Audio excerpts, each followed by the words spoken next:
the next bit is I want to talk about the pick. Now, I use this pick that is a, you can find them online, and I can put a link down below the video, but this one is an 060. They come in different thicknesses, and the thicker they are, of course, the stiffer they'll be. I use an 060, it works for me.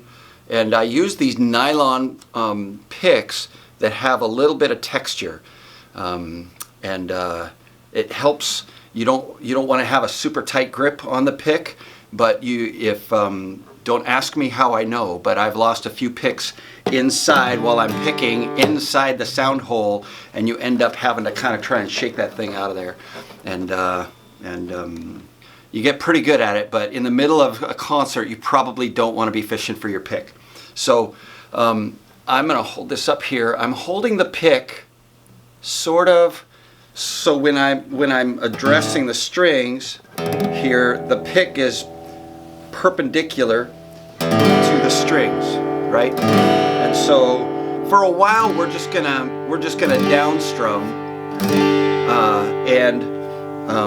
and so you just kind of let the pick flip up with it. If I grip it tight, if I grip it really tight, I'm gonna get a not as good a sound.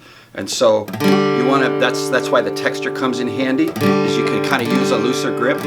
When I strum up, eventually we'll get to that. Or not for now. It's the same thing. So my technique ends up being a little bit. I'm way over exaggerating.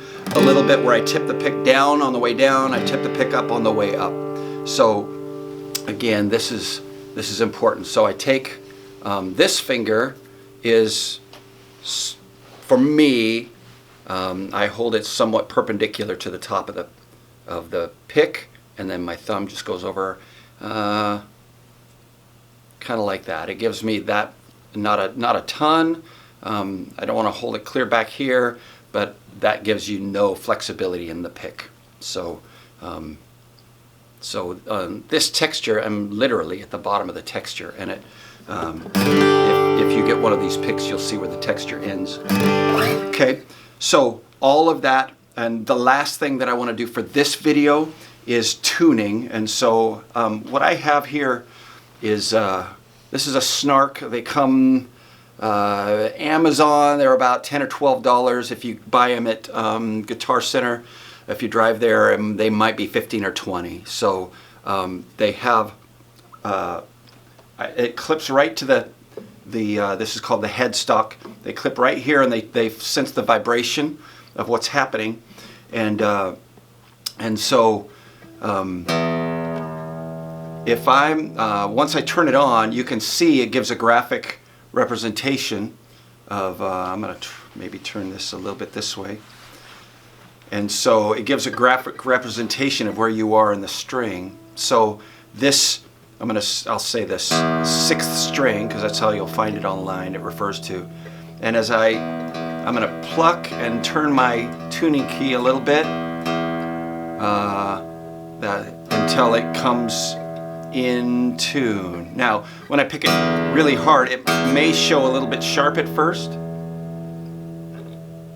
but that first one needs to be E. And as you're listening to this video, you'll kind of have an idea of how low or high to get you close there. But the next one string is the A string, and notice that when I tune, I usually start below the pitch and then bring it up into tune. The reason why is once you, if you start above and bring it down into the pitch, the string tends to want to relax just a little bit beyond that, and so I like to bring the note from below up into pitch, and it has less of a tendency to relax.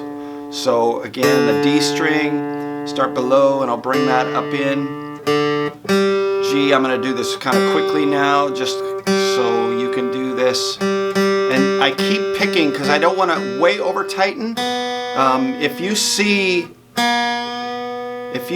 that the graphic isn't moving on the tuner, and you're turning, your pick, your tuning peg, and and nothing's happening with the string, stop, because you've probably got the wrong string that you're twisting tight, and you're going to break a string. So be careful. I been playing for 30 years, and every once in a while I get a wrong string, and it's done. But if you're tuning like crazy and nothing's happening, stop and just make sure what string you're tuning.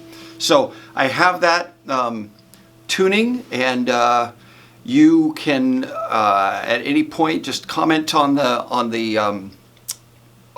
YouTube, and or send me an email at dan.bullis@peopleschurch.com. If you got any questions, I'd be happy to answer. And I think that's it for now. Thanks.